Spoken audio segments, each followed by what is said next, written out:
সংযুক্ত আরব আমিরাতে বিলাসবহুল আয়োজনে গোপনে চতুর্থ বিয়ে করেছেন নিষিদ্ধ আওয়ামী লীগ নেতা।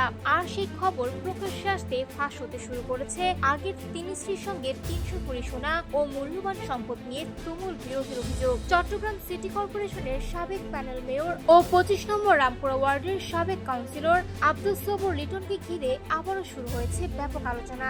সম্প্রতি দুবাইয়ে তার একটি জাঁকজমকপূর্ণ বিয়ের ছবি ও ভিডিও সামাজিক যোগাযোগ মাধ্যমে ছড়িয়ে পড়ার পর বিষয়টি নতুন করে আলোচনায় আসে।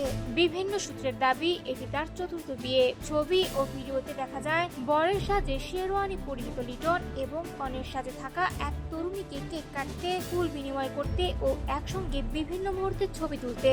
তবে ওই তরুণীর পরিচয় এখনো আনুষ্ঠানিকভাবে নিশ্চিত হয়নি।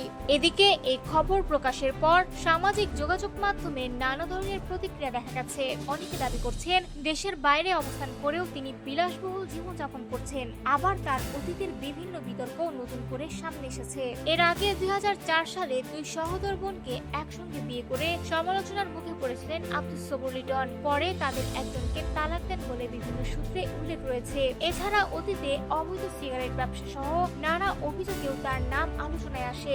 বিশ্বস্ত সূত্রের তথ্য অনুযায়ী ২০২৪ সালের রাজনৈতিক পট পরিবর্তনের পর তিনি প্রথমে ভারতে এবং পরে দুবাই চলে যান। সেখানে গত বছর এই বিয়ে সম্পন্ন হয়েছে বলে দাবি করা হচ্ছে। তবে সবচেয়ে আলোচিত বিষয় হয়ে উঠেছে বিয়ের পরবর্তী ঘটনা। অভিযোগ উঠেছে আগের তিন স্ত্রীর মধ্যে প্রায় ৩০০ কোটি সোনা ও মূল্যবান সম্পদ নিয়ে প্রকাশ্যে বিরোধ শুরু হয়েছে। ভিডিওতে এক পক্ষ সম্পদ নিজের কাছে থাকার কথা স্বীকার করলেও তা ফেরত দিতে অস্বীকৃতি জানায় বলে দাবি করা হয়েছে। এ সময় দুই পক্ষের মধ্যে উত্তপ্ত বাক্য বিনিময় ও পারস্পরিক অভিযোগের দৃশ্য দেখা যায়। এমনকি লিটনের ড্রাইভারের মাধ্যমে সম্পদ আদান প্রদান নিয়েও তাদের ব্যক্তিগত কথোপকথন ভিডিওতে উঠে এসেছে।